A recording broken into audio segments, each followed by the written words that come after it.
than playing not to lose. Um, much requested topic by many of you guys. Published out a video. Oh, gotta mute this here. There we go.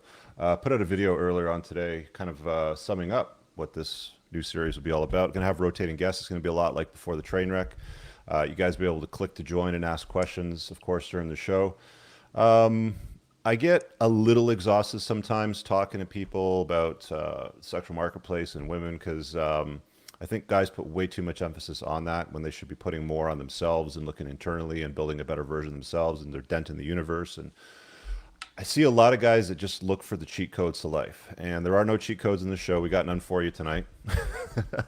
With me on this episode, I got Scott Carr. How you doing, Scott? Hey, great. Thank you for having me, Rich. Yeah, man, haven't had you on in probably about a year now, but you've been a good friend and a good friend of the channel. You're the Grondike Soap Company. You're the tactical soap guy and tactical beard oil.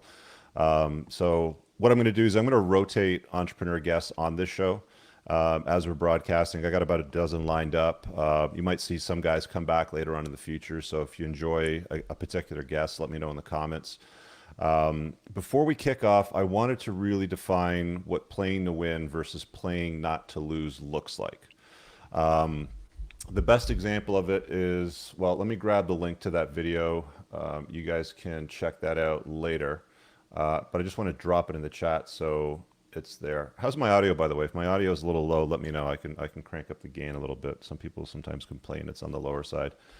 But that's the link to the video that I'm going to reference. I'm going to share my screen here so we can get on with the explanation.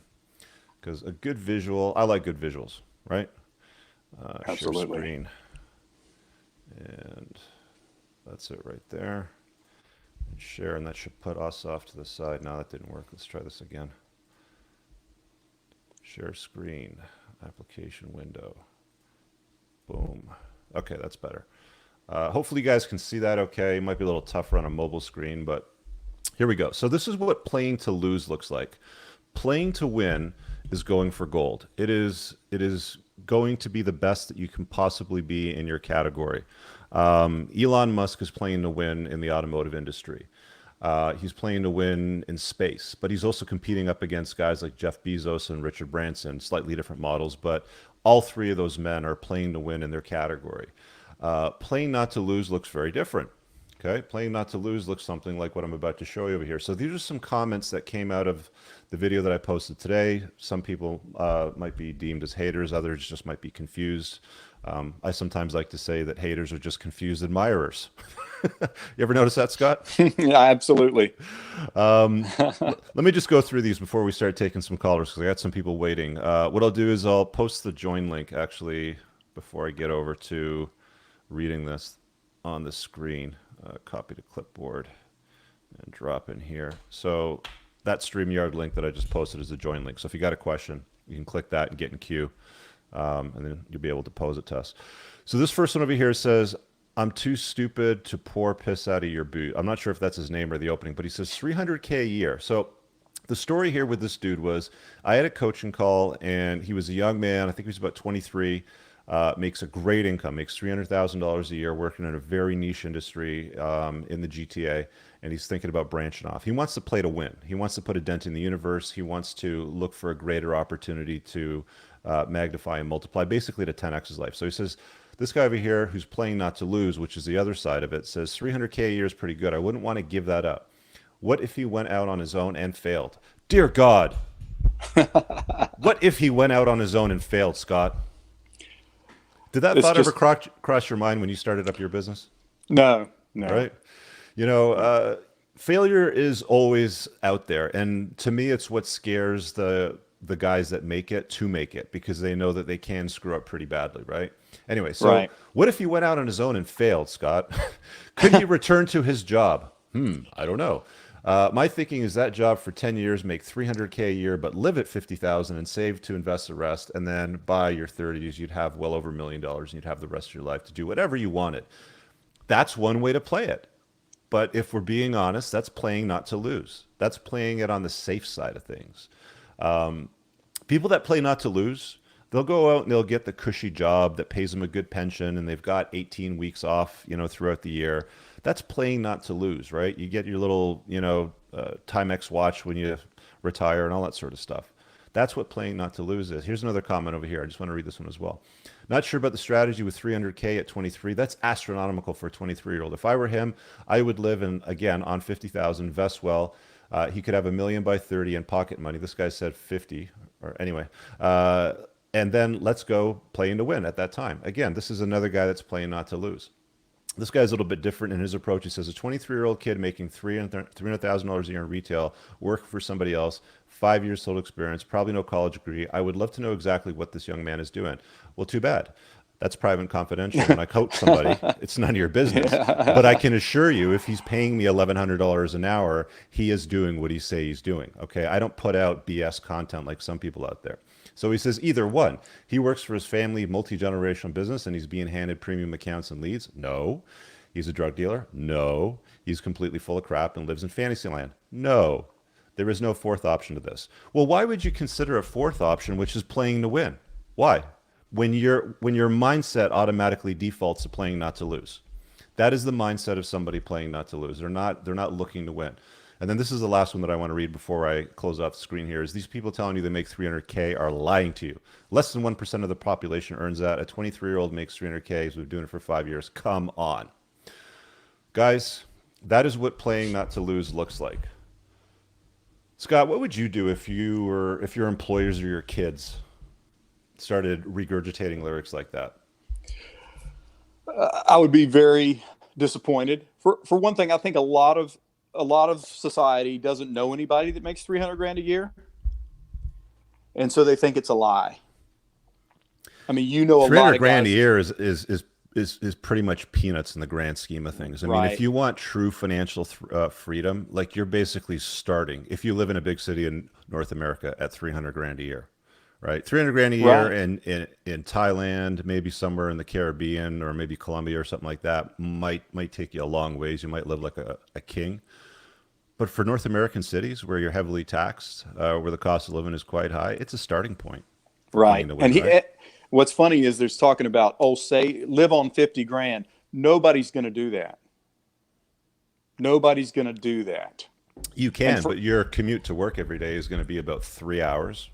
Right. Each way. Yeah. Yeah. You're going to live on 50 grand and you've got 300. I mean, it's as rare as a 23-year-old making 300K. It's rare. I agree. Yeah. Yeah.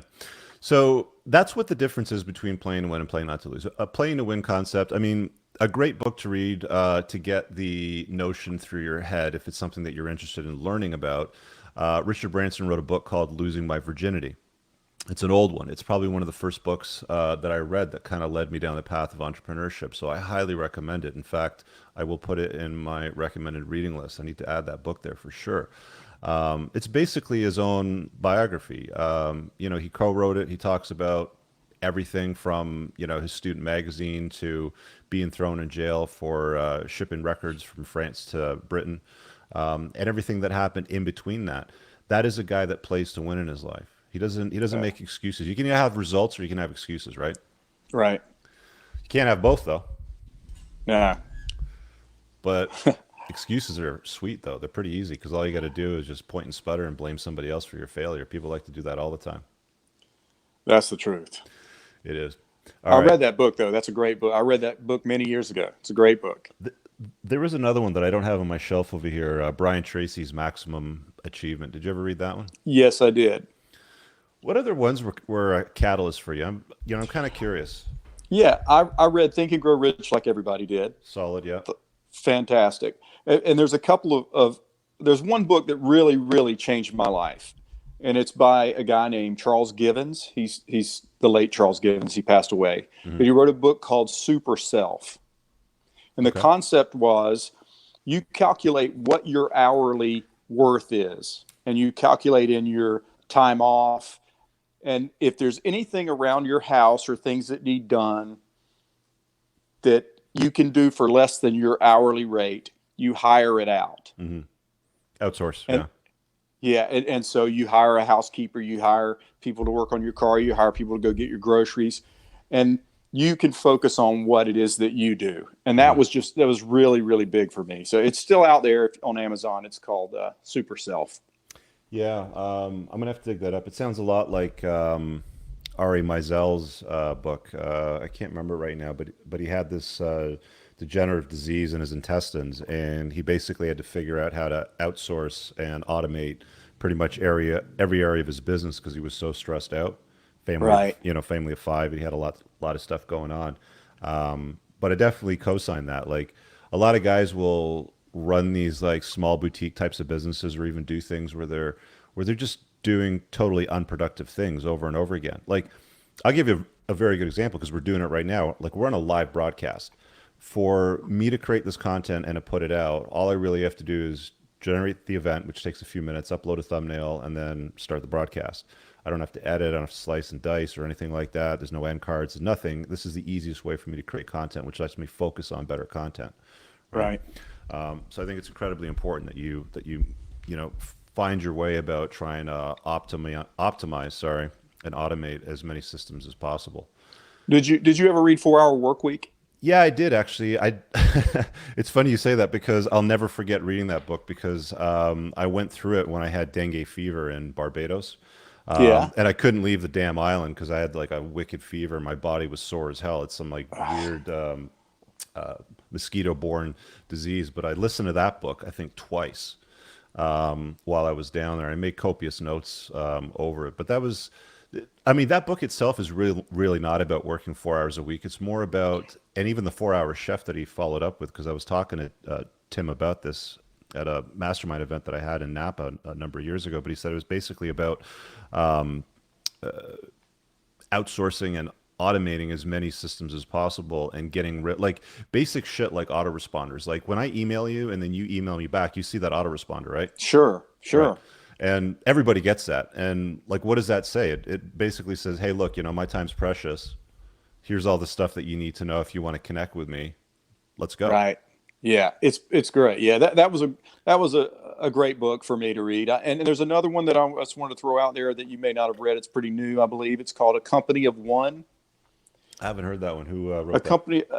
I have to look up the author, but he talks about how with the internet and with automation and Hmm. with outsourcing, you can grow a multi-million dollar company being one guy. Yeah. Like, is your company set up with employees or is it set up with contractors I or a have combination of both? I don't have a single employee, So they're and all I contractors. right. So you're company one then. So you're basically living what? So what does that look like? Can you maybe kind of break it down for people so they understand? Because you're doing physical Yeah, product, right? Like you ship yeah. Physical physical product. product. Yeah. Physical product is. I'm not going to say I'd much rather, but a digital product is a lot simpler. But physical product I'm in love with. But I started out with a small soap maker, Hmm. and I did all fulfillment. I did all customer service. I did everything. And then as we grew, I outsourced the making of the soap to a big company. And I basically make up the formulas and ship it to them, and they make the soap. Hmm. I Once I got to over What 80 about the orders, packaging and like the labels and stuff? the packaging I use Fiverr and Design Crowd and My Guy, Hmm. and I got my guy did the boxes with my assistants, Hmm.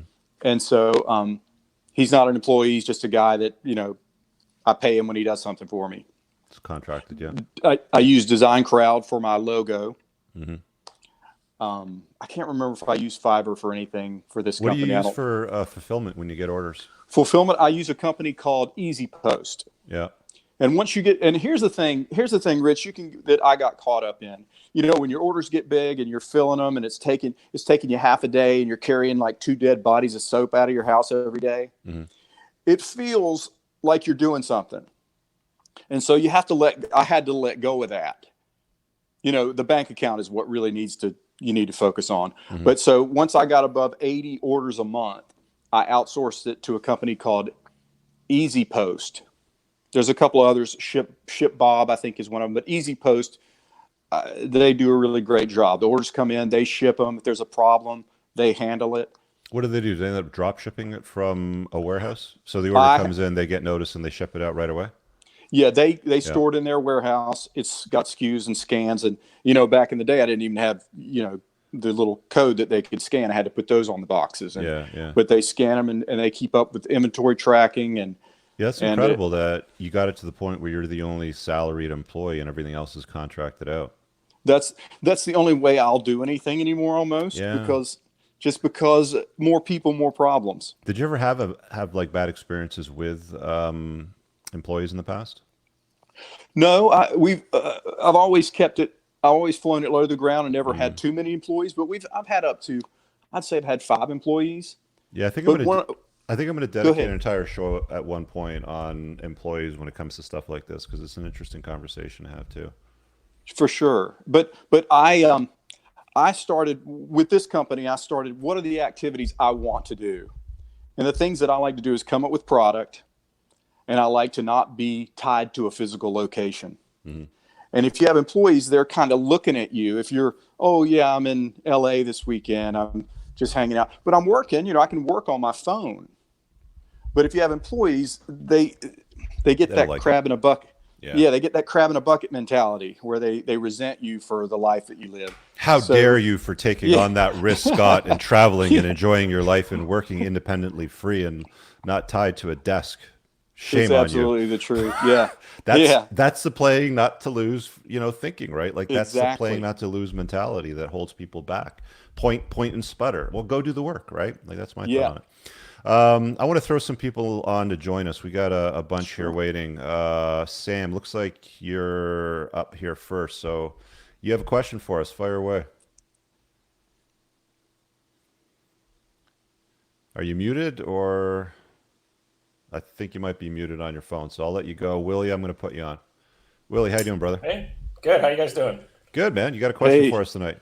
Actually, I didn't really have a question. I just had something to share. Basically, I've gone from the corporate world recently, and for the past, I'd say 4 or 5 years, I've been scaling up a business at the same time.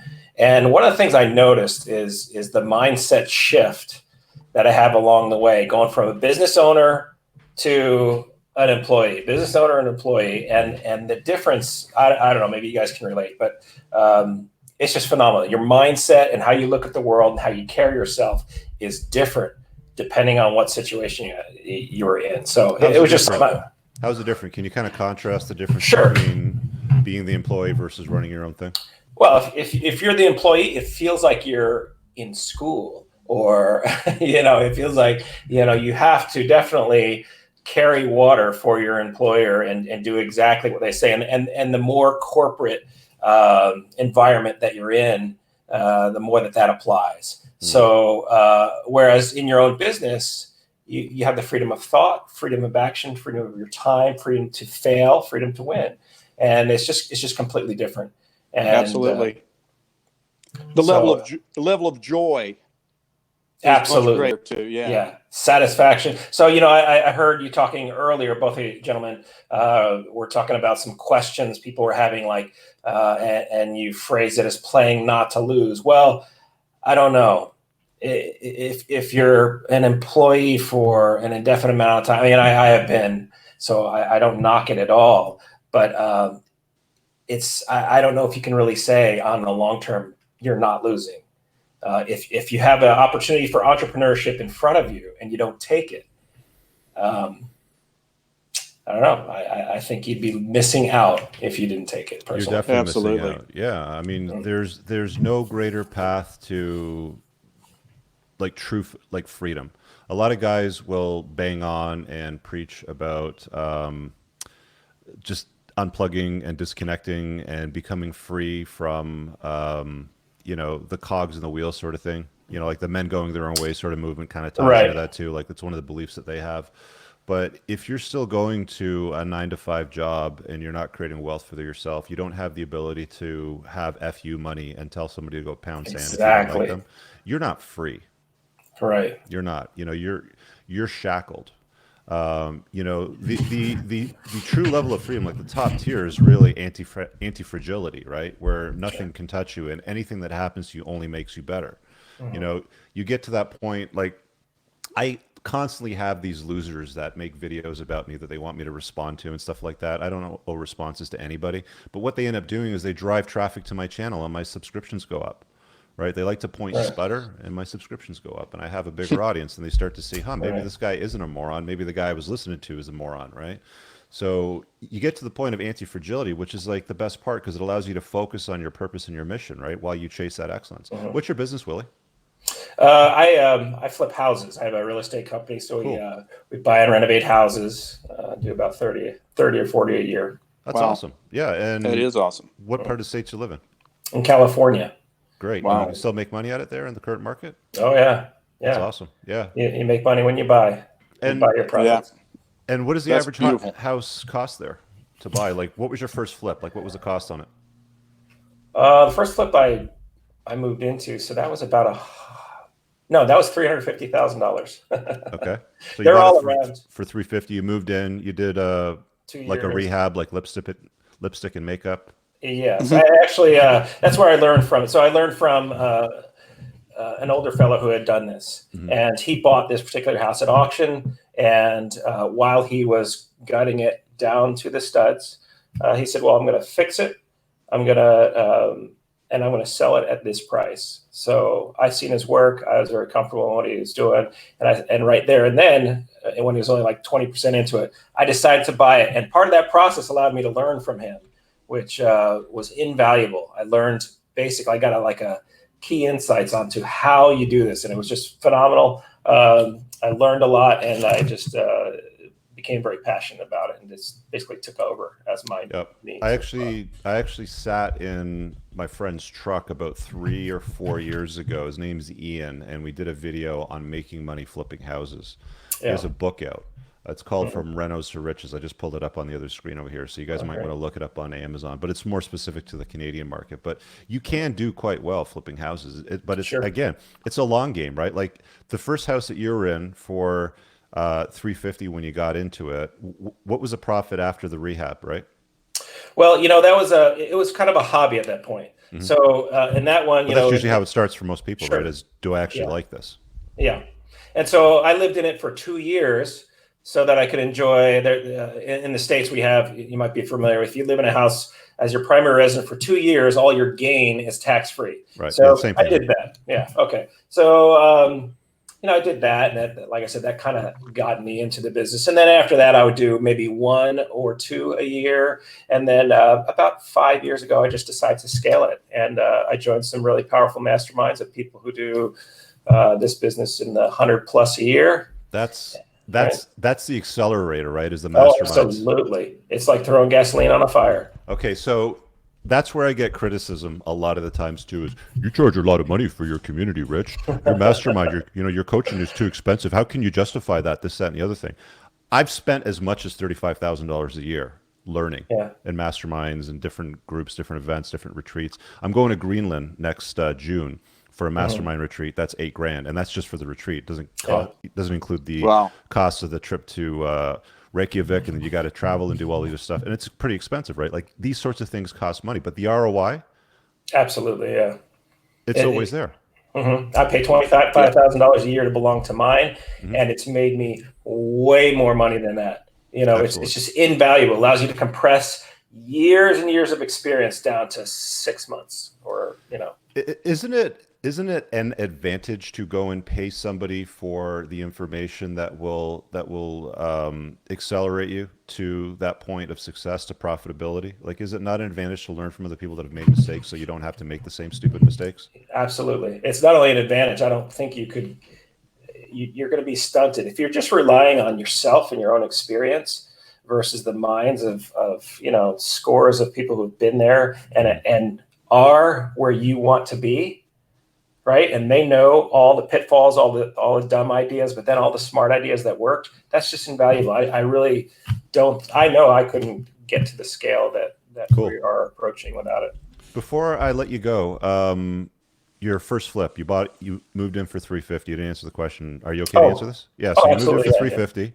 Sold You it did for the 500. rehab. You sold it for 500. What was the rehab cost?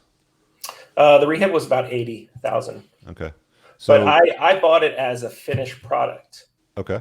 So I bought it at 350, and the guy I bought it from, he spent 80 on it. He made a little bit of money, and then I just held it. I just held the finished product. I really can't call that a fix and flip. I was just enjoyed the That was just in good market crazy conditions. Appreciation, right? Got it. Exactly. Yeah. So when you factor that into the rehab as well, if you get something that looks like a train wreck, or it's been lived in for 60 years by the original owner, and she's widowed and wants to move to a home, those ones you can do like a nice rehab on and make some serious money, especially with the appreciation of the market. So it's a long game, guys. There are no quick fixes. There are no instant ways to becoming a millionaire, despite what a lot of people might try to sell you. For most people, it takes a few years at least. I mean, some people can do it within a year, but for most people, it takes a few years to get there. And even then, it might even take a little longer. It could take 5, right? All right, Willie. Thanks, man. All right. Take care. Hey, thanks, Willie. Yeah, that's a great share. Appreciated that one. There's a super chat here I got to just deal with real quick, Scott. What do they say here? Sure. How can I stay disciplined to lose weight? Well, I think you should start with that before you start putting a dent in the universe, because all that is moving more and eating better, right? And if you can't discipline yourself to move more, eat better, then how are you going to put your dent in the universe? How are you going to find that purpose that you're looking to chase? You got to start with something small, right? Let's see here. I think I got a private message here from Sam. He said he's got the mic working. Okay, Sam, you're coming back on. You're up, buddy. Can you hear us okay? I can hear you guys great. I'm sorry y'all couldn't hear me earlier. Y'all doing all right? Hey, Sam. Good. It's a pleasure to talk to both of you. Rich, I talked to you before, several months ago before the train wreck, but I just wanted to ask you a business-related question. I'm kind of trapped in a partnership in my business, and I'm looking to get out of it. And but I've still got, the business still has about $110,000 in liabilities and loans from the initial startup about 9 years ago, and I've got a 3-year lease still remaining. How would you, if you had the opportunity, if you were in a partnership that you felt like you wasn't going to work? I know you've said before, like on the Red Pill Rule Zero show. Once you know it's out, it's out. When y'all were talking about the whole thing with the 21 convention situation, I'm out. February 4th, I was out. How do you negotiate getting out? Yeah, you know what I mean? Because there's going to be a lot of. Have you ever had a business partnership, Scott? Yes. How did that go? I mean, you're a one-man shop now, so I'm guessing it didn't go too good. Right? No, it went great. Did it go good? Went great. He just went on to do something in a different industry that I wasn't interested in. Okay. In the nutrition industry, he went on and did great, and we're still do other stuff. And good. I have another thing that I do with my neighbor, which works out great. And but I do understand what he's talking about. But I'll let you answer him. But I have some thoughts. Well, I want to hear you go, because I mean, this is like an okay. untying of the knot, right? But it's more on the business side of thing. Go ahead. Right. The way I look at it, I have a mentor who has a mentor, and that mentor is like, there's always a deal. I mean, whoever wants to get out the worst is willing to give up the most. If you know it's gone, you may have to take a little bit of a beating. Do you know what I mean? But there's always a deal, unless you're dealing with an irrational, unreasonable human being. But you can say, look, this is what I'm offering to get out. Right. Because it just depends on how bad if you've got those leases and things, I mean, you can negotiate leases too. You can say, look, you can get nothing or you can get something. Is the business profitable? Are you guys throwing off profits, or is it a liability? Not significant. Not for the amount of effort that I put in versus what my partner puts in. Is it physical product, or like, do you guys have to stock I'm inventory, a or dentist. is it service? Dentist, okay. I'm a dentist. It's a service, but no one else can do the work that either me or he does. Mm. So it's not do you want to go away, or do you want him to go away? I think I'd rather go away. I don't like the demographics of the area that we're currently practicing in. He wants to move even further out into a less affluent area, which is fine. That's great. That's noble. I can appreciate that. Can you make money doing that? Yes, but you have to be high volume. And I Is like it? doing more of the high end aesthetic kind of stuff. Yeah, like I Yeah. always tell guys to go higher in the price point, right? I mean, Mm-hmm. you as a business owner will have a better experience. Like when I was coaching people at $200 an hour, the conversations I Right. was having were pretty basic, right? Like I wasn't solving much. I wasn't putting a dent in the universe. At the price that I charge now at $1,100 an hour, and it's going to be going up over time. It's going to keep going up. I'm having more impact. I'm actually getting better reviews from people at that price point that I did at the lower price point, and you make more money and you have a better experience dealing with people. With dentistry, do you guys have a book of business? Like, do you guys have a client list that you can sell, Technically, yes. Um, or a patient list, I the guess? our patient pool is, I mean, we've got about 6,000 charts. You know, each chart represents one person. Hmm. And we're about 50-50 on the number of charts. But I'm typically doing more of the big aesthetic, like the front eight, you know, Right. aesthetic rehab kind of stuff, veneers and crowns and that kind of stuff. So, what does the partnership And agreement he's say that you doing, guys have right now, as far as the breakup? Because there's usually a clause in there dealing with the breakup. yeah, the breakup is no matter what deal, in case someone was over the barrel, because I'm also going through a divorce, if he can't lowball me, because if he comes at me with a figure like I'll buy you out the goodwill Hmm. for which is what the primary value of the practice is the patient pool. If I sell whatever number he offers me, I can offer him $1 more and buy him out. Hmm. So it kind of keeps it, You said that you're also it keeps going it through a where he divorce can't too. lowball me. Yeah, I'm also going through that too. Yeah, it's like breaking up with a business partner is kind of like dealing with a divorce in the sense that there's always a pound of meat that has to be given up somewhere. Um, Oh yeah, you know what I mean? Like in a divorce, it might be you're going to discount the value of your house 100 grand just to give her something to shut her up, sort of thing, right? Yeah. For you, absolutely. it might be like, okay, well, you keep those two chairs, and I'll take this list of clients. It's in this demographic that I want to work with, sort of thing, right? And pay Right. off the loan together. But like, there's any number of different ways to handle it. I mean, it's good that you're not. It doesn't sound like you're acrimonious. It's just you don't want to continue dealing with a demographic that you want, and you want to move on to other areas of practice, right? Yeah, absolutely. Is there Absolutely. any is there any Okay. fighting, or are you guys pretty cool about it all? I mean, we were study buddies in dental school and all that stuff. So I mean, he's been a friend of mine for almost 20 years, but the Why don't you friendship has Why don't you see if you can cooled find like a new dentist that's coming out of school that wants a book of business and maybe sell yours to him, and then he can partner with your partner. because I don't think many people can handle my partner.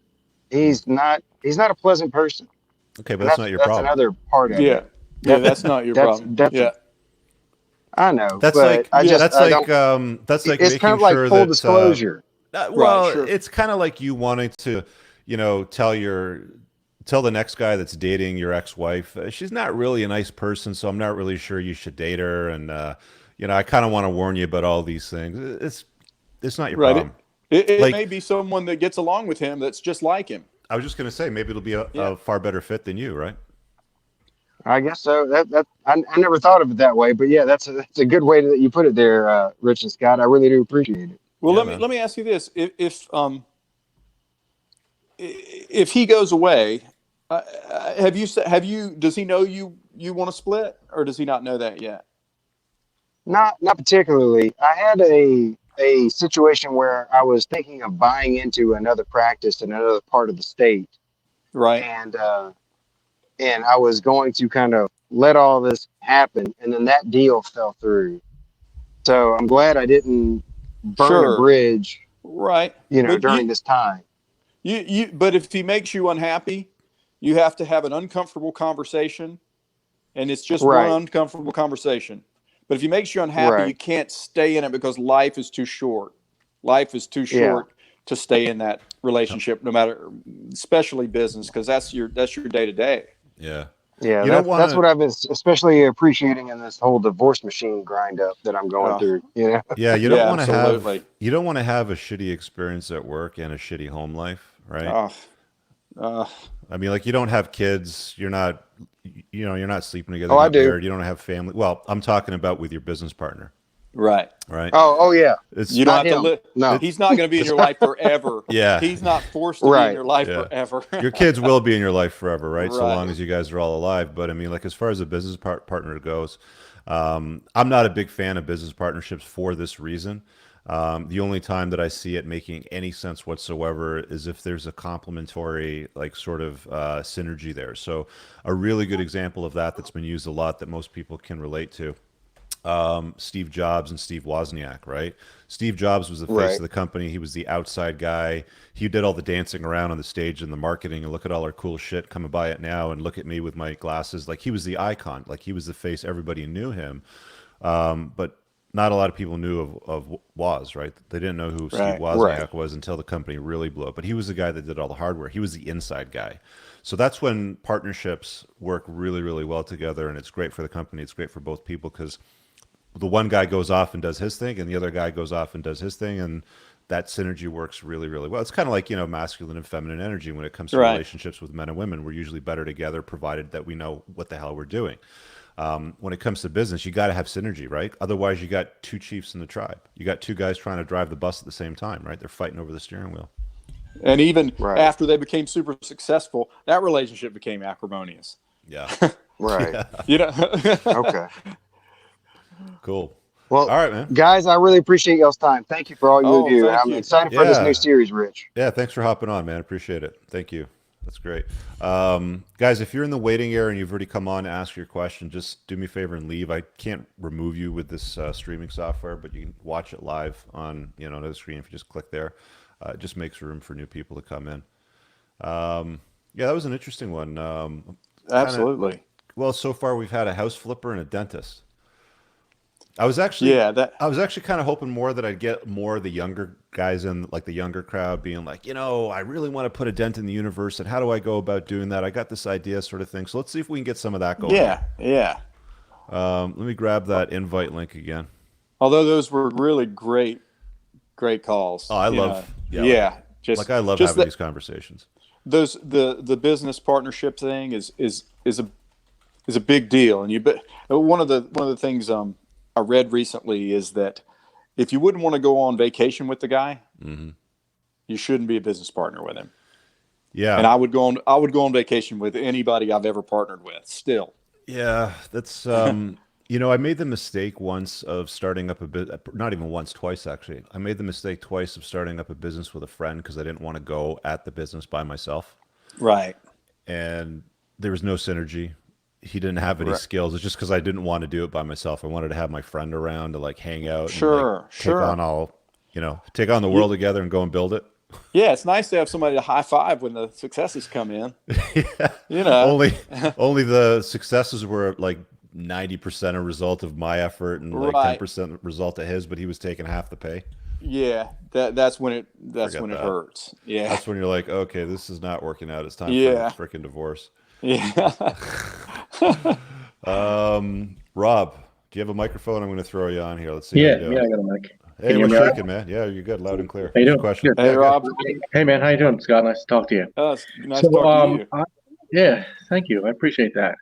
So, I just recently kind of got on the red pill bandwagon, if you will, a little bit. I don't want to call it a bandwagon, but you know what I mean. I had gotten back together with a girl that I was dating about a year and a half ago. We got back together, and then things just didn't go well. And Hang I on a realized, second. Is this a playing to win question or a share? this or is this is, about this is, chasing I'm tail? getting there. I'm Okay, getting all there. right. Go ahead. Go ahead. Just going to give you a little bit of background. I just want to make it clear that this isn't the Chasing Tail show. Okay. No, not That's on Monday night, 8 p.m. Eastern Standard Time with I Sean watched Smith. that one too, so you're good. Quick plug. Go ahead. Yeah, no, you're good. But what happened was I realized I wasn't doing things right, and that's kind of what turned me over to the red pill. Okay. One of the things I was doing when we were kind of back together was I was trying to start an Amazon business. About 2 years ago, I had a brewery that failed, and I had to go through all the bankruptcy and all that kind of fun stuff. But I was starting an Amazon business, and Scott, as you probably know, starting an Amazon business in topicals is like impossible to start. Oh, yeah. So my product was a topical product, and it was just impossible to get started. But when I was with her, I was like, forget it. I'll just let it go. So then part of the red pill was like me saying, no, let me find a way to get this to happen, right? So instead of going straight with a topical, I know with Amazon, in order to get the topicals ungated, you have to have just sales experience doing it. So I found another product, which thankfully I have in the middle of being manufactured right now. Hopefully it'll launch here in the next couple of weeks. At the same time, I have a full-time consulting gig. That consulting gig is with a company who's not very financially stable, and I haven't been getting paid on time, things like that. So I went out and just recently got a job offer for a full-time gig, which kind of sucks for me because I'm an entrepreneurial kind of guy. But it's for a little bit more money, and at least I know that the income's going to come in. So right now I'm sitting here looking at three things. I'm looking at the full-time consulting gig that I have, which is remote work. I'm looking at this full-time job, which will probably I'll be able to swing some remote work. And then I'm also looking at this Amazon business. Now, what I want to do is try and do all three. But I guess my question is, when we talk about playing to win, how do we judge when playing to win is too much? And now, keep in mind, the other thing is, I also have a daughter who's 11 years old, well, almost 11 years old, and I have her about 50% of the time. All right. Well, welcome to the Single Dad Club. You're sitting on the front page. It's a lot of fun. We're all in the same boat. Yeah. Yeah, that's a The divorce still isn't final either, by the way.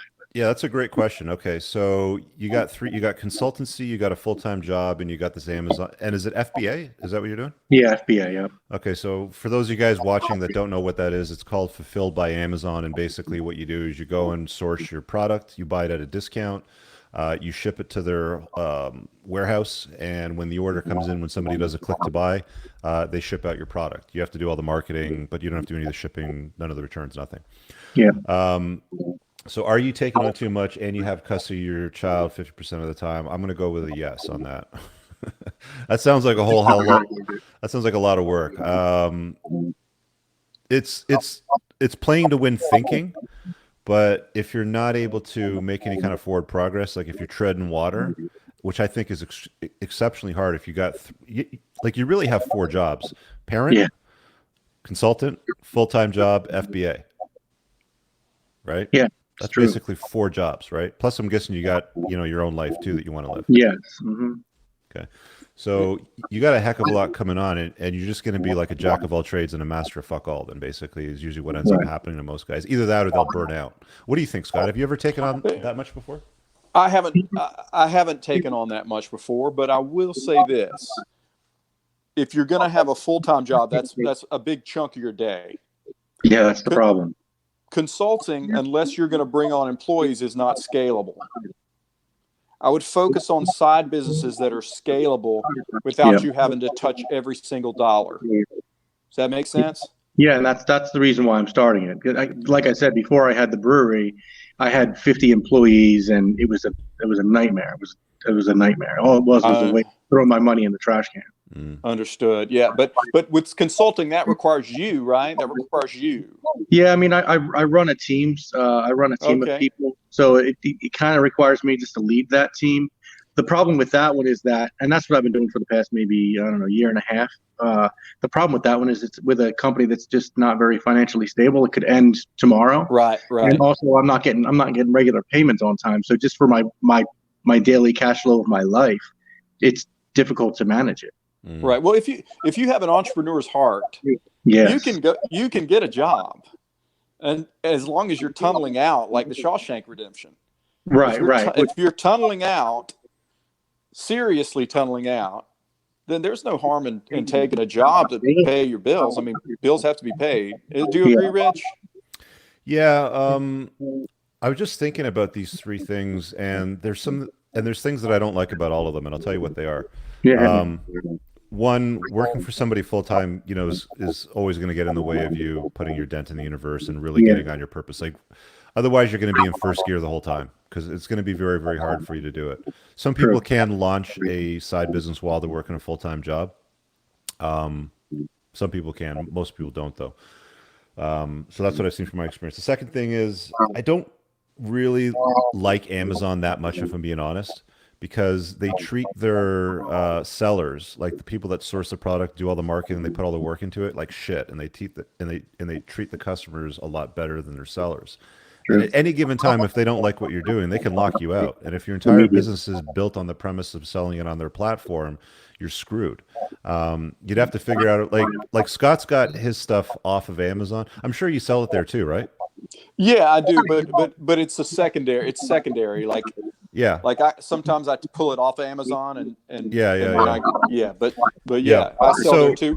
so I'm not a huge fan of building your business on the back of somebody else's. And let me tell you, I'm getting feedback. I'm just gonna mute you, Rob, while I'm talking. See if that solves it. There we go. So when you build your business off the back of somebody else's thing, you put yourself at a tremendous amount of risk. So I'm going to use my own example. So with this channel, I was using Patreon as a place for fan funding about a year and a half ago is when I stopped. And that's when I saw Patreon deplatform people. Like I saw them deplatforming at least 3 or 4 big names over a period of like 15 months. I'm like, screw this. I'm not going to build an audience on their platform if they can decide at any time unilaterally they don't like something that I say, or maybe something that I said on somebody else's channel, like that Sargon of Akkad guy did. And then they deplatform you, you completely lose all your fan funding. So I built it off my website, and I built a men's community off of YouTube and off of Patreon in my own area, right? That's all within my control. I get scared as hell putting time, effort, and energy into building something. It's like building a house on land that you don't own, that anybody can pull out from under you at any given time. You're basically selling that security of having your own spot for their traffic, right? Yeah. Sorry, Yeah. Oh go yeah, ahead. yeah, no, that's exactly right. I mean, the reason why I'm starting with them, obviously, I want to have my own avenues as well, my own sales channels. But Definitely. for them, it's Build just your like email you list, said, everything. it's just about being able to generate that traffic real quick without having a huge marketing dollar behind you. And Right. If it's not the end game, I think it's okay. But Yeah, the it's, I mean, end it's, game, he's for me, right. it's a way to get my brand started, get my brand out there. And obviously, even when I launch, I'll have another sales channel to what be is able the to. brand that you're building? What is it that you want to sell? Like, what's the It's product that you love? it's men's products.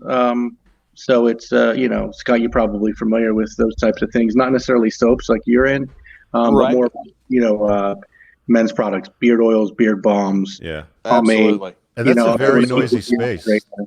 Dude, What's like that? that's a very, very noisy space. I mean, you go to Well, Amazon right now and you try to the, find beard oil. I mean, there's many, many different products on there, but yeah. it's so competitive, Well, that's right? why what I'm actually starting with is a heated beard straightener. It's a relatively new market that people are starting to sell. So, and my product is differentiated. It's not like the same one that's on the market, at least for now. And it's not just differentiated by brand. It's just the way it functions a little bit different. So, Got it. we'll see how long that lasts. Obviously, anything on Amazon can be copied, but Yeah, just be super careful not to build your business on somebody else's land. I mean, it might be a good place to drive traffic, but build an email list, yeah, build your own Shopify, get your own ads going on Facebook and Instagram. Influencer marketer, It's great influencing advice. marketing works really, really well Yeah, if you don't go worry, I'll be direct to the sending you some stuff. the beard straightener. I'll take a look at it. See if it Yeah, works. absolutely. So there's that. And then the other thing that I want to hit on before I let you go was the whole consultancy thing, because that's the trading time for money business. Yeah. And you can always bill more. Like you can bill a higher rate. You've got lawyers that bill $300 an hour. You got lawyers that bill $3,000 an hour, depending on what their practice is and the problems that they solve and what is it they're doing. But you're always going to exchange one block of time for one block of money.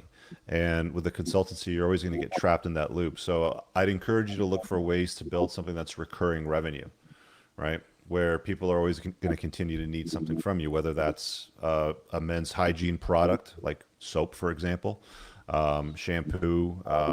Dollar Shave Club built their entire business off mailing out razors to people, Right. Because they're disposable, like they wear down. You got to throw them out after a while. So try to build something that's recurring, where you don't have like there's eating what you kill.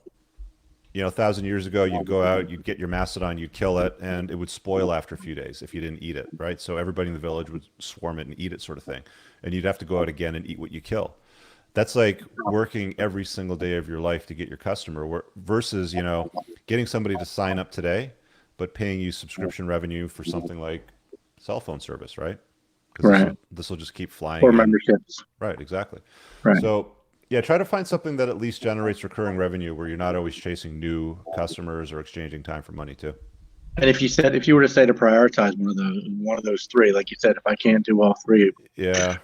Well, the you biggest prioritize. ROI is going to be building your own business, right? Right. Okay. Biggest, like, you go work for somebody else, you're going to get on the hamster wheel, which is going to distract you from building your own business. So Yeah. you got to take a look at what the priority is for you, do some critical analysis around success rates, and then just lean into it hard. Yeah. Or maybe just do those two for a little while so I can stash some cash and build up a little bit Yeah, of reserve and help ideally out. do one, but narrow it down to two is what I would do. Yeah. Okay. Cool. Yeah, cool. All right. Thanks, Rich. All Appreciate right, the man. Hey, time. Thanks for hopping on. great call. Great call. Awesome. So we've had Yeah. an Amazon FB. I got a lot of guys that I talk to that sell physical products, and many of them lean heavily into Amazon. And at some point, they have an issue with Amazon where they get delisted, or one of their products becomes a problem, and then maybe their entire account gets frozen because of it. Right. It can happen, man. And Right. you could be going from 80 grand a month in sales to zero Right. And like that, with an you get obligation to dinged. pay your staff. And you get dinged for things that are outside of your control. Yeah. I mean, here's an example. A guy ordered a bar of soap, and the postal service didn't deliver it. Once I put it in the postal service's hands, I'm counting on them to do their job. And so he was like, hey, this was a gift for somebody, and their birthday's on Saturday. And Amazon told me that I needed to overnight it, which was $100 for a $10 bar of soap. That's crazy. And I said, I'm not doing it. I refunded his money. Yeah. But that's what their remedy was for me Yeah. to spend $100 because the postal service. Yeah, you can get dinged there. It can't be your main platform. Right. And if they don't like how you handle the customer, what do? They push you down in the rankings, and they put somebody Right. else's stuff up there that responds better to their demands, right? Yeah, yeah, So that's what ends up happening when they got a monopoly on the marketplace. yeah. We got a few more guys here. Let's hit Caesar. All right. Looks like you got a headphone. How you doing? Yep, I'm doing well. Can you hear me? Yeah, audio is good, man. Yes. You have a question for Hey, us? All right, Caesar. perfect. Hey, what's up, Scott? So pretty much, I I just have maybe want to get some advice from you guys in terms of, so the situation I'm in is pretty good. I own my own insurance agency. Pretty young. I'm doing well. But I guess the picture of myself in my head is right now I'm making more money than in my head, right, than I actually am. I do pretty good, and right now I'm in the point where I'm getting agents under me. But at some point, this is recurring revenue, recurring income that I'm building for myself. But I guess because I have this image of myself in my head, I want to, I guess, live up to it, and I want to get to it as quick as I can.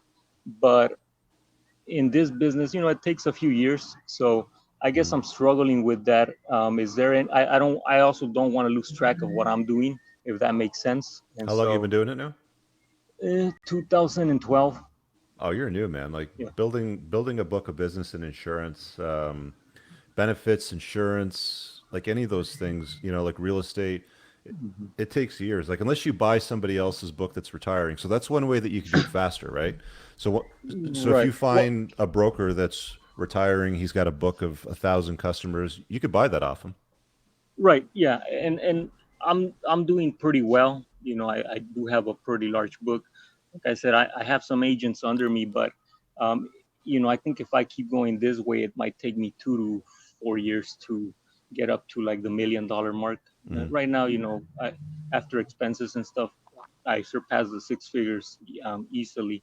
But I guess like I said, it's just me in my head. Just I guess it's inner game stuff where I'm trying to. I don't know if I'm trying to do too much, if that makes sense, because I can't ever sit still. I'm always doing something. So How old that's are you? just the type of person. I'm 31. So I don't always say this, but when I do tell guys that they should have their money sorted, what I mean by that is they should be a millionaire by the time they're 40. And the lazy losers will point and sputter at me in the comments of my videos. How is that possible? You can't do that. You're living in la la land, blah, blah, blah. Okay, fuck off. That's not hard. I'm not talking to you. Not hard, but You're 31, and probably within the next 2 to 4 years, you're saying you're going to be at the $1 million mark, right? So 31, 2 to 4 years, you're talking by 35, right? I think 35 is a good number. I think. Dude, you're just trucking along, man. You're going up, like Okay. that's what your business is. I should just focus, because I'm training right now. I'm training a few agents, and I really want to make sure that they do things right. So, I'm focusing on that. But the other key part to that is customer retention, because when you have a customer in your book for insurance, you want to keep them, right? Oh, of course, I got a good retention, like 85 to 90%, which is perfect. Okay, so one of the areas that you can improve on is that, right? I'm going to give you a book that my friend Joey wrote, and let me dig it up here on Amazon. My company's actually mentioned in the book. He mentions it in one of the chapters. So it's Joey Coleman, Amazon. Let me just dig it up for you. I'll get you the title. Never Lose a Customer Again is what it's called. Okay, I appreciate that. So I'll grab that link and I'll drop it in the chat. There it is. I don't know why there's two books showing in this link, but I'll drop it in here. So if you're in the subscription business, or if it's something that you want to do where you have a customer over a long period of time, kind of like he does with the insurance business, you want to make sure that once you have a customer on board, that they never go anywhere. And he's got some great systems in place. I've used some of the systems that he has in place with my own business in the past when I was heavily involved with it. They are effective. So that's one of the things that I'd recommend that you do as well to accelerate things as you go along, because we always have this attrition rate. So if I'm just going to pull a number out of air. So let's say you're gaining 10 customers every single month on your book of business, right? So by the end of the year, you got 120 customers. But if your attrition rate is 2 per month, right? 2 times 12, you do the math on it. You got 24 that you lose every single year. So you're up 120 and you're down 24. What if you can retain 10 more of those that drop off, right? Then the spread grows faster and accelerates the wealth, accelerates the book of business. So it's something else that a lot of people lose sight of often when they're putting their dent in the universe, when they're playing to win, is you want to make sure that you get as many customers that you have today to the 10-year mark, the 20-year mark, basically keep them in your book of business so you can sell them to somebody else when you're ready to retire. Right. That makes total sense. Yeah. And that's, that is the game plan, and I am implementing it. It's just, like I said, it's just me, I guess, trying to do it quicker. Right. But I understand that if you try to do it any quicker as well, you might lose again, quality, all of that. So there's definitely there's, I guess, that quality control aspect to it. The other thing is, so I'm piling up some money and stuff like that. So, I don't know. There's certain things like, I don't know if I want to maybe purchase my own office, right? Or maybe should I invest it in like real estate, or maybe I should, all these other questions. So I'm in a place where I don't know what to do with that other money that I'm piling up. And so what is your guys' suggestions? I live in California. So what do you think, Scott? Communist state. Are you trying to put it into something to shield it from hyper taxation? Well, not only that, but as an investment, but yeah, I mean, I would say real estate is a good form of, shielding it. And then not only that, but, it grows over time, or it's supposed to grow. I guess it depends on the area if you do commercial real estate. Right. If I'm paying rent for a place that I could buy, I think I would probably be a buy guy. Right. You agree with that, Richard? Yeah. I mean, I was just down in LA a couple weeks ago for about 7 days. And one of the things I noticed about LA, I mean, California in general is very mountainous. There's only so many places you can build on. And for some reason, they don't build up in LA. They build out. I guess it's because of the earthquakes. Right.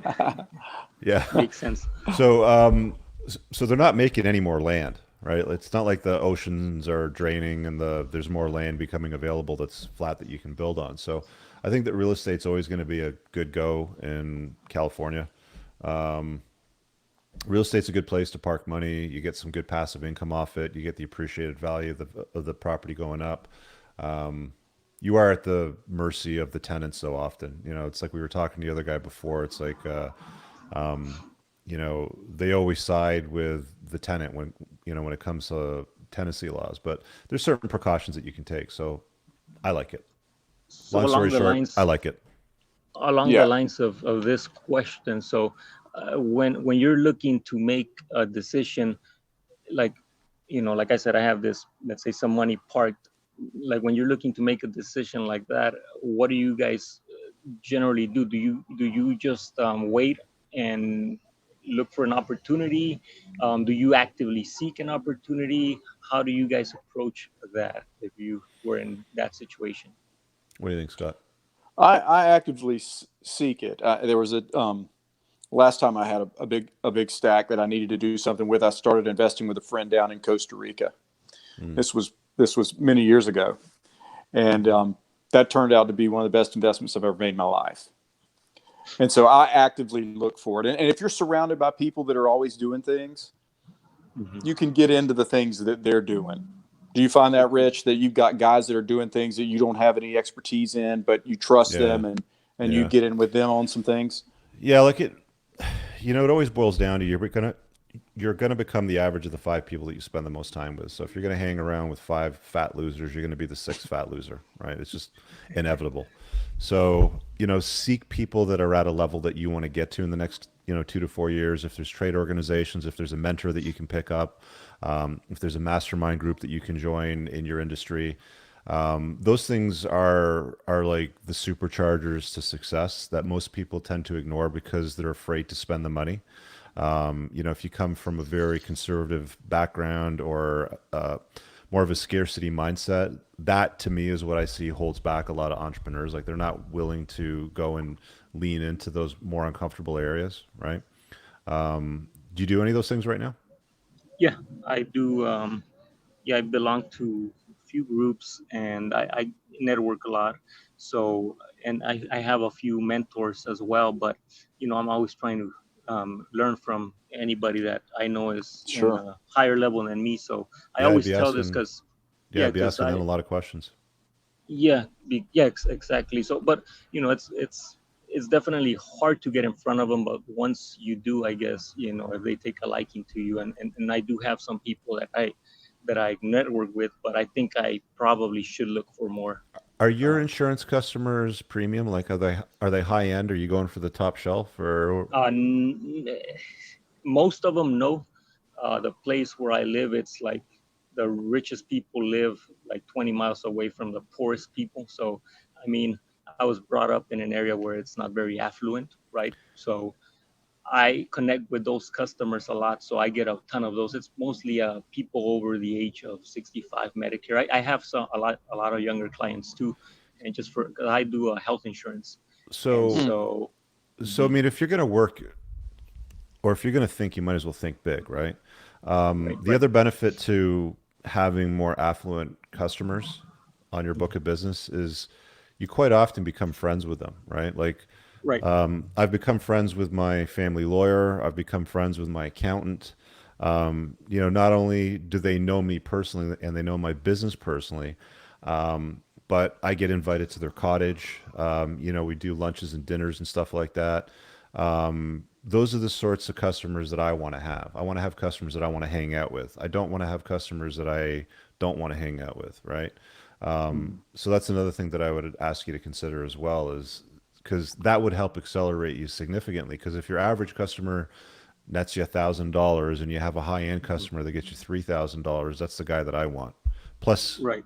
there's conversations you can have like, hey, I noticed you're a real estate investor. How did you get started in that? Can I buy you lunch on Thursday? hmm Right? Oh yeah, yeah. And I've done those things with some of the more affluent ones, but yeah, those, yeah. Do And more in of terms that of, because yeah, that'll okay, accelerate you faster. Yeah. okay, All right, makes man. total sense. All right, I appreciate Hey, the help. hey, it's Thank you guys. good talking to you. Thanks, man. Likewise. Cool. All right, I'm gonna make some room for somebody else to come on here in a minute. We got a super chat here from Ricky, and he says, "Keep up the good work." Thanks a lot, brother. Many thanks. Appreciate that and the support. Let me throw this up real quick. My coaching link, if you guys want to book a one-on-one shout with me, it's just clarity.fm/Richard Cooper. Let me see who's here in the private chat waiting to hop in. I think we got a guy named Scott that has a question that was in earlier. Okay, let's throw Scott on. He's playing not to lose right now.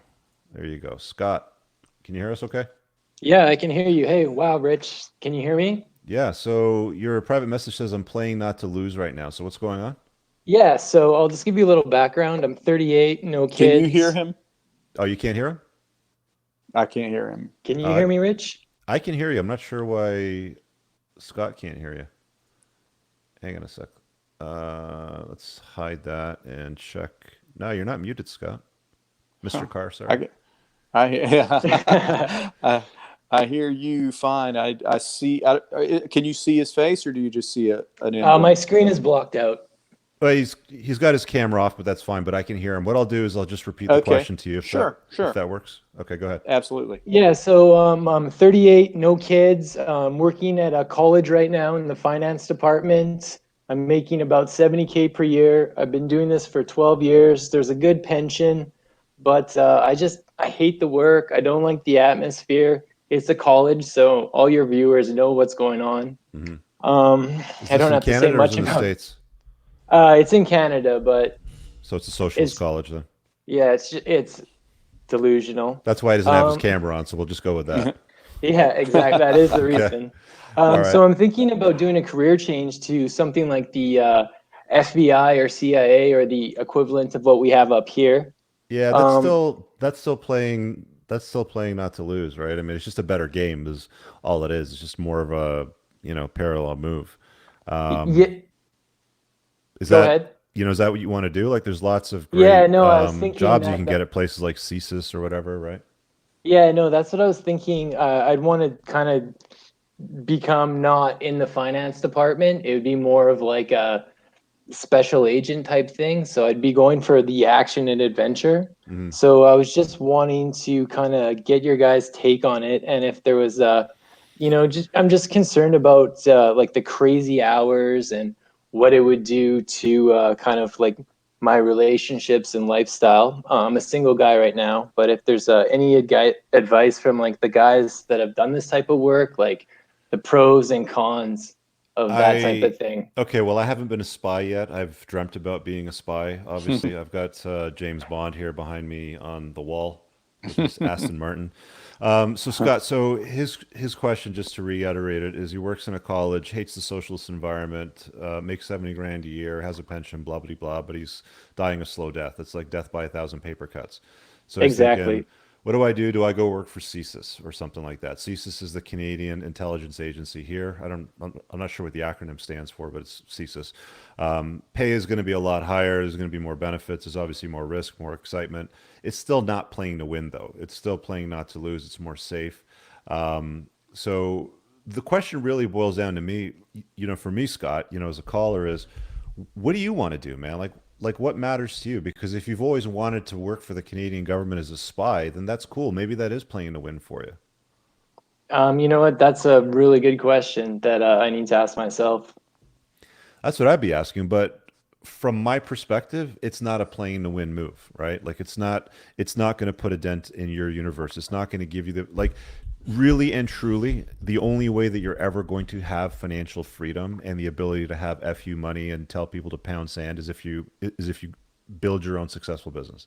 That's really the only way, because you're still going to be at the mercy of the government telling you when and where you've got to work and what you got to do and what uniform you have to wear and what tests you got to take and blah, blah, blah, right? So you just have to understand that you're always going to be working for somebody if that's the way that you're going to go about it. That's all. Great point. Thanks for the advice, Rich. All right, dude. Thanks, man. Peace. Peace out. I'm not sure why you couldn't hear the audio. That's people in the chat said they could hear it. I wonder if he could hear me. I don't know. It was just weird. I could see the thing moving, but yeah, it's bizarre. But yeah, that's interesting. I got that he wanted to do a different job. But you're right. Scott said he could hear let's say yeah, okay. Well, let's say he went to that new job and his supervisor was an asshole. Mm-hmm. I mean, then he's more unhappy at the job that he wanted than the job that he had. I think that the point that he was making with working at the college is like it's just going to shit. No, I get it. I was a state employee for 10 years. Yeah. And so I know exactly what he's talking about. Yeah. But Yeah. you, He's saying but, yep in the hills. Yeah. but if you're unhappy, my thing is if you're unhappy, you Leave, have man. to make a change quick. Yeah. Like even moving into something like the police services, or if it's going to be CSIS or something like that, it sounds like anything is going to be better than dying by a thousand paper cuts, right? Right, right, right. We got a guy waiting to hop on. His name is Italy, or sorry, Ite. So let's throw him on because he's been waiting for a bit. Ite, Pronounce Itai. Hello, Ite. Hi, Itai. guys. Thanks for having me. Fire away, man. You got a question? Yeah, I do. So I assume it's an issue that plagues mostly younger generations I like can't me. hear him. You can't hear me. You know what, Scott? Leave the broadcast and then come back in. Maybe you lost a signal or something like that. But just Okay, leave and then yeah. come back and see if that works. I'm gonna shut it down and come back. All right. All right. Carry on with the question, though. Okay, so I assume it's an issue that plagues mostly younger generations, like people who were born into the internet, like me, 25. And that's the issue of instant gratification. Like, if you want to meet a girl, you go on Tinder. You want to see naked women, you go porn. You want food and you're too lazy to make it, you just order food. So I've tried to open 3 businesses so far. The first one broke down. It was an e-commerce business. It broke down because I wasn't passionate about it and I just wasn't interested about the product. Second one broke down because just me and my partner, it just took us too long to develop it and both of us lost interest over time. Third one died out because I just noticed after a short time that the partner I choose to do it with just wasn't a good pick. It wasn't built to run his own business. Yeah. So now I started a new project with a friend that I actually know for a long time, and he's tested. I know he can carry through a business. And it's a project that we're both very passionate about, very interested, and it's a very good idea. It's the type of thing that can make us money while we're sleeping. The issue is that we're both students and we all have a bunch of shit running around in the background. So we can't just focus on it and run on it as fast as possible. So we both find ourselves in a situation that we figure out that like a week went by and neither of us worked on it whatsoever. So we need to kick ourselves in order to get back on it. So my bottom line is, what would you recommend for people to stay focused and prepare yourself for the long run? So, sorry, you said you're 25, right? Yeah. And you've been running these different businesses with the same partner? Or No, are not these with the different same partner, partners? different partners every time. Different partners every time. And you're in school full time? Yeah. Where do you live, by the way? Currently, I'm in North York, Ontario. Oh, okay. So you're in my town. Here's the thing. There's one common denominator that I've heard you say, and it's like every single business has been started with a partner.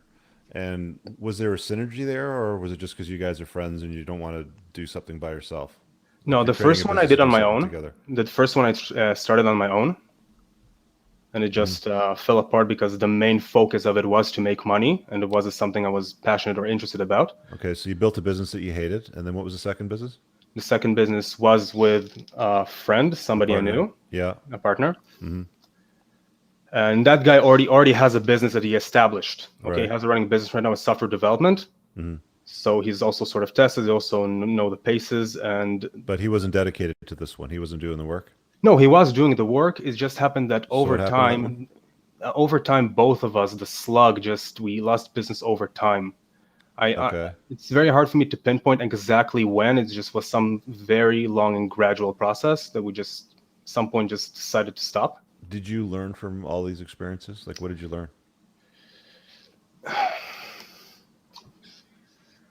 Probably that I need to be more active about like actually pushing time to work on the business inside my schedules.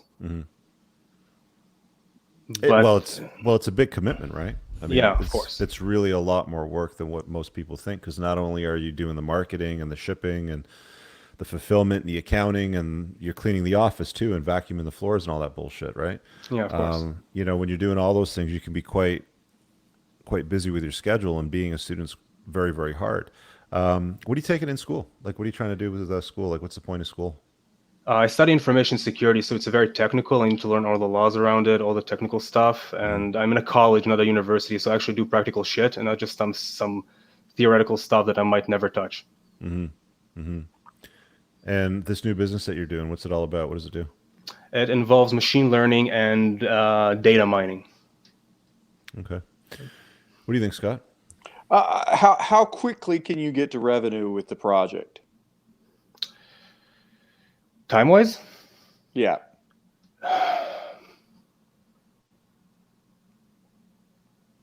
I honestly can't tell. I would think that if both of us would commit to it, not 100%, we can't 100% because both of us are students. But I think that, I don't know, maybe 2.5 months, we can actually have something that we can actually present and sell. Right. And the reason I asked the question is because money is a great motivator.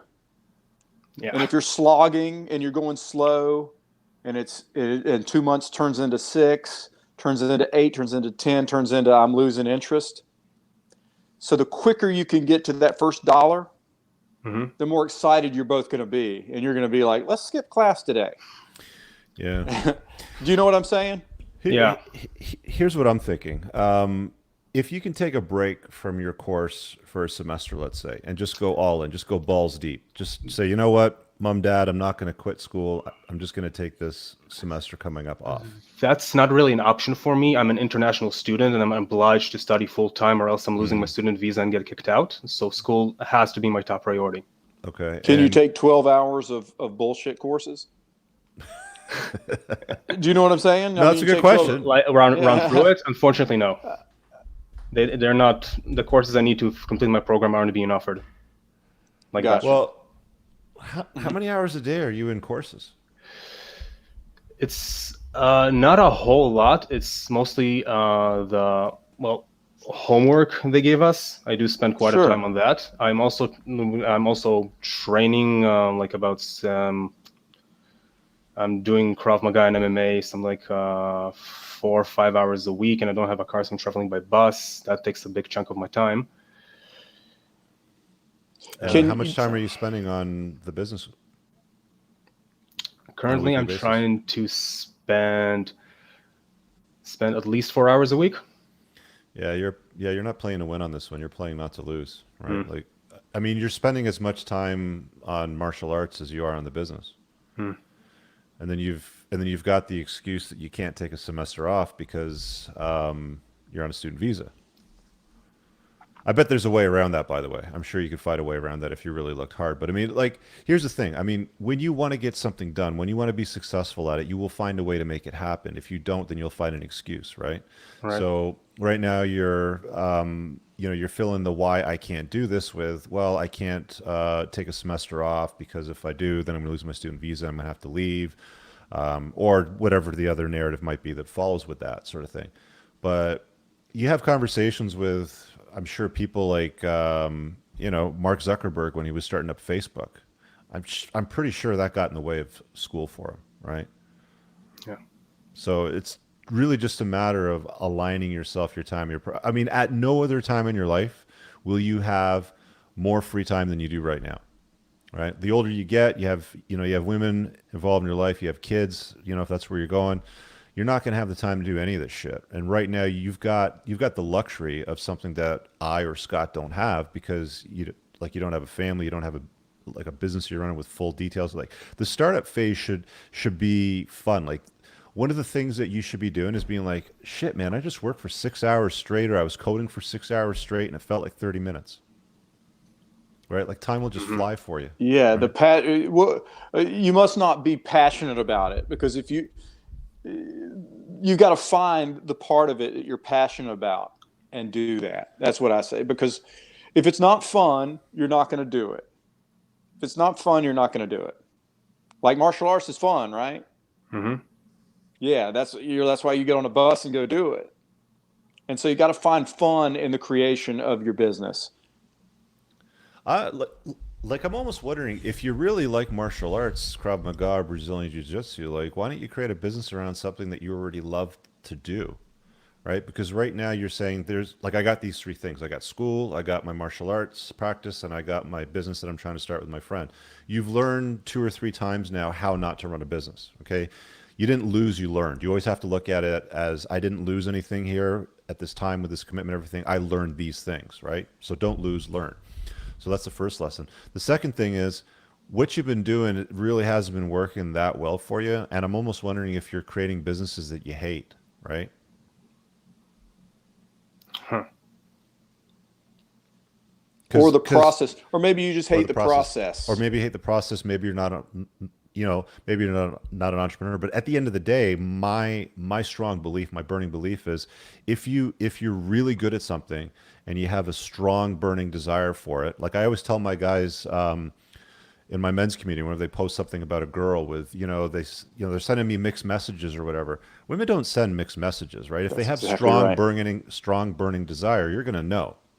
Right? They only send mixed messages when there's a conflict between, the amount of interest that they've got in you, sort of thing. So, yeah, like I wonder if you actually dig what you're doing.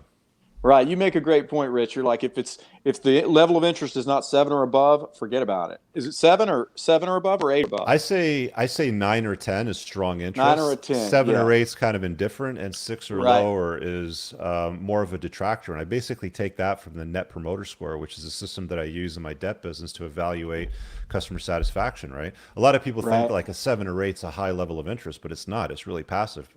Right. You like 8 and 9s. I like 9s and 10s, man. 9s and 10s. Yeah. Yeah. 9s and 10s. Sorry. So my question to you is this business like a hell yeah for you? Because if it's not a hell yeah, then it's a fuck no. Well, the core for it was my idea, and I was very like, I hate to use the word passionate, but I was almost like, you get that trigger and you get that spark. That was the feeling I had when I first came up with that. Sure. And I really do want to roll with it. I really do want to run with it for the long run. Is there a way to roll with it without you having to type in every line of code? It's software. Is that right? Yeah. I was gone when you said exactly what it was, but yeah, if it's software, is there, I don't know what your financial situation is, but you can outsource a lot of coding if it's not too proprietary. Mm-hmm. You know what I mean? Could you outsource any of it and say, hey, I want this subroutine. Here's $50. Could you put it together where you can be in Krav Maga and it's being written for you? Where are you from? You're from Israel. Europe or Israel? Okay. Yeah. Well, can you get coders out in that part of the world for cheaper? For cheaper, no. Than what you're paying here or than what you're doing? Are you, let me just rephrase the question. Are you really good at it? Like, are you world class at what you do? Or World class? No, not by any stretch. Okay. Are you good at it or are you really good at it? Good at it. Okay. So it sounds to me like it's something that you shouldn't be doing then. Because if you've got like overall vision, then what I would do is I would wireframe it, basically like lay it all out, what you need it to look like, and then contract it out for somebody to write the code. And then if you can't afford to do it, then get raise some friends and family money, which is a different subject altogether and has some downsides. Or find your Steve Wozniak, right? Like find your inside guy that will sit there all night in front of the computer coding away like a fucking maniac, right? Right. Maybe give him some equity in the business, right? Because if you're not world class at it and it doesn't sound like you enjoy it because you're prioritizing hopping on a bus to do martial arts over it, then it sounds to me like somebody else should be doing that sticky part of the business that you're not really digging. Does that make sense? Yeah, it makes a lot of sense. All right, cool. Right. I'm going to make some room, bring one more person on before we wrap up. It's good talking to you. Great. Thanks for the advice. Thanks, man. Appreciate it. Thanks. All right, let me see what I got here in the chat. We'll do one more, man. You good for one more? Absolutely, yeah, for sure. All right. Actually, wait, before we do one more, let me grab the banner here because you are my channel sponsor, Scott. I want to thank you for what you do. Grondike Soap Company, tactical soap, pheromone infused soap, and beard oil. Coopersoap.com will get you the 10% automatically. Coopersoap.com, and there's a handsome fella on those bottles. But the link's in the low bar below. Check out with coupon code Cooper. You'll get 10% off there. Hey, thank you. And thank you guys for buying the soap. Yeah, I really appreciate it. definitely appreciate the support. All right, let me see who we got here. I'm gonna bang in job 120, 34. It's killing me. Okay, let's grab James here. All right, James, you're up. Yo, what's up, Rich? How you doing, man? Hey, good. Hey, man, I've been a member of your channel since the early days. Well, thank you for your long-term support, brother. Hell yeah. Hey, love what you do. Appreciate it. Just to cover it, like I said, I'm in a pretty good job. It's in the silicon business. I do engineering for equipment that makes semiconductors for all your cell phone and power amplifier needs, stuff like that. I'm a process engineer. I design stuff for, Apple, Intel. I got a bunch of patents. It's a killer job, but it's a slow roll, man. I'm death by 1,000 paper cuts, as you like to say. Mm-hmm. So I've got a business pitch or idea, and I can't seem to get it off the ground because financing is hard to get, and it's in the esports space, which is basically video gaming televised as a tournament competition. There's a lot of big money rolling into it, Mm-hmm. and people are saying that it's going to be bigger than the Super Bowl by 2022. Okay. So the game space is essentially a throwback to old school times, like a cyber cafe, except for this is a high-end gaming PC cafe. Mm-hmm. And I've visited several people in the area. There's not a lot of people doing it, so I got to drive pretty far. But there's 3 different business models I've seen. One is uber high-end, so much expense in the startup. Have no idea how these guys have been in business for a year and a half. There's another one that's low-key, some old couches. It looks like somebody rummaged through a college move-out pile. Mm-hmm. And then there's one that's kind of in between. And they host events, and most of their business comes on Friday and Saturday, where they would fill all of these rigs with people, host a tournament. There would be some money up for grabs. And all of them have a subscription-style revenue for their regulars or their locals, if you will. Yep, that's the way to go. So I really dig the business model, and I've also got a lot of insight on how to build really good PCs for really cheap. So I think I've got a competitive edge on the startup, but in the area that I live in, rent's going to be $20K a month. So Where do you live? I live in Bucks County, Pennsylvania. Okay, So, and what's the startup capital that you need? Like how much you need? about 150 grand is what I've figured out. Okay, that's not a lot. I mean, you're making $120,000 a year. Do you have any money saved up? Yeah, I have about half of it, 75. Okay. I got wiped out in a divorce 2 years ago, so trying to build it. Okay. So, like, this is the play to win move here for you. Like, this is it. Like, you're 34. You want to have a solid win out of this. What's the best way to approach it, huh? Yeah. What do you think, Scott? And let me, just to be clear, you want to open up a brick and mortar event space. Is it just one that you want to just open one? You want to roll it out all over the country, I'm hopeful to chain it. Yeah. I want to get into that space quickly before it blows up anymore. I mean, you guys have probably seen there's some $1 million, $2 million tournaments. These young kids Absolutely. are going and slaughtering each other. What's the advantage to playing side by side in a brick and mortar location versus doing it from your home? Like, why would you want to do it that way? The general feedback is twofold that I get. Number one is they can experience it on a rig that they can't really afford. Okay. And number two is the social aspect. It's sort of a wide open space, also comfortable spaces, some vending, snacks, stuff like that. So, Right. So why don't you set it up like it's what's that guy's name? Dana White.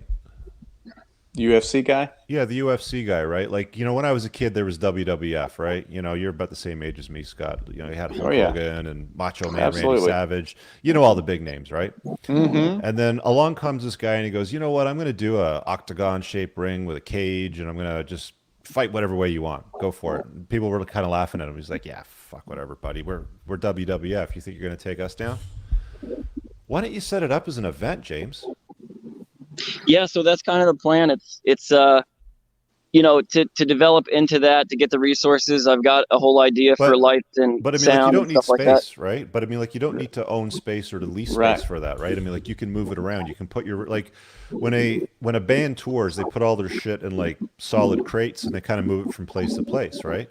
Yep. So why not do it like a tour where you go from city to city You know, you bring your high-end rigs with you and you kind of move them around. You set them up in a room. You have pretty girls walking around with not a lot of clothes on, serving food and drinks, and you know, all the geeks come in and play their video games. Sounds good to me. It's like the Tough Man contest. Remember Tough Man competitions? Yeah, like, Yeah. dude, like I always look for ways not to spend money when it comes to startup. I love lean startups. I love not blowing money. Like every business that I've been successful at, I've made a profit from day one. I've never lost money. So I get scared when somebody says, "Well, I need $120,000 to get this thing off the ground because I got to get space and rigs and all this sort of thing." I'd go looking for a way to, like, if you got 60 grand, then that's what you got to work with. That's the budget. How do you make it work with 60? Let's play to win with 60. Okay. Because I mean, if you lose the 60, it's a lot better than losing 120. Oh, hell yeah, it is, especially at this point in life, because I'm almost at the too old to fail point. Right. Yeah. Yeah. No, I like it, man. I dig it. I think it's interesting. I think it's a good idea too. Yeah. I mean, the only problem that I can really see with it is that you're constantly going to have to be upgrading the rigs. Because, like, what's the lifespan on those? A year, 6 months, 2 years? It depends. I mean, they come out with new processors all the time, but the lifespan, I'm still playing on a 10-year-old processor right now, and it's just fine. Okay. So, I mean, it purely depends on the target market, and I'm sure there's going to be people that are like, oh, this has got, last year's PC in it, negative review type shit, but, the other thing whatever. The other thing that you'd want to do is build a loyal audience that follows you. So I don't know what that looks like for you. If it's on Twitch, if it's on YouTube, whatever that might look like, but you want to be able to own your audience. So if you're going to attract people to the venue to come and play and pay for it, it should be easy for you. Like, you should just put up a notification, be like, hey guys, I'm doing this. And 343 people show up on a live broadcast that you do. Right? Yeah. So that's in the forward business plan, was doing exactly what you're saying. I was envisioning some mobile trucks and a setup. And I also wanted to get into betting for the events, because I feel like if it becomes anywhere close to what people project, like Super Bowl size, people are going to be interested in throwing side bets on that. Betting is where you're going to make the money. Maybe, hey, here's an idea. You don't need rigs for betting. You don't need space for betting. Why don't you just create a betting system that runs on somebody else's event? Yeah. Yeah. Dude, it's almost all profit. Exactly. That's where my head's at in the long term. But I mean, that's where the gold mine is. What kind of capital do you need to start securing bets? I don't know. I don't do bets, but you don't need rigs. You don't need space. You don't need tables. You don't need, like, it's just a tracking system. An offshore web. Yeah, I mean, like, you're gonna have to do some legal work to make sure that you don't get thrown in jail. But yeah. But yeah, that sounds really cool. All of that. I like it. All right. Well, I appreciate it. All right, man. Thanks for joining us. Hey, good luck with that. It's good talking to you. See ya. All right. See you, man. All right. I think with that being said, we're at the 90-minute mark, brother. All right. That went fast, didn't it? That was fun. Fast, didn't it? That was fun, it was man. Fun. I enjoyed it. I really hope you guys watching enjoyed it. That was a fun conversation piece, man. I think I'm going to do another one. I'm going to do these bi-weekly, though, guys. So you're watching. I'm going to rotate the people that I bring on with me. Like I said earlier, I've got about a dozen people on my list, so I'll line up somebody else for 2 weeks' time. If you want to know who it is and when it is, it'll be in 2 weeks on, let me grab my calendar here, October the 3rd. So we'll do it October 3rd, same place, same time, 2 weeks' time. I'll have another co-host with me on this one. Probably bring Scott back on in the future. It was fun having him. Yeah, I would love that. I appreciate it. Yeah, it was good. It was good hanging on, man. Appreciate you joining me for this. For sure. I appreciate you letting me be part of it. Yeah, just quick shout out to the super chat. What do you say? I'm 20. Do I follow the passion or the money? Follow the passion and the money. Passion, like, here's the thing, right? I mean, if you follow the passion and then it turns into a hobby and you're not making money, all you're doing is you're walking around telling people you're an entrepreneur, but you're really running a hobby, right? That's when that's when you bring your pitch on a Shark Tank or Dragon's Den and you pitch it to them and they tell you to beat it with a stick and bury it 6 feet under you. Right. Business, you're losing money. This is stupid. Money so must follow. What is the point of a business? Is it must make a profit for its shareholders. Right. That's where a lot of guys go wrong. What's so beautiful is just about any passion can be monetized now with the internet. Yeah. Yeah. And sometimes it's not always what you think it was, right? Like so many Right. businesses pivot over time, right? Oh, of course. Man, we could be Yeah. talking like this for 3 hours straight, but I don't want to do that. That's it's been fun, man. Hey, yeah, thank you a lot. Yeah, Scott, thanks for joining me. I'll For catch up with sure. you real soon. Guys, again, the link for let me just drop it there one more time. Tactical soap and beard oil. Just go to coopersoap.com or click the link below. Check out with coupon code Cooper. You get 10% off. Thanks, Scott. Hey, thank you. Hey, have a great night. You too, brother. Take care. See you guys later.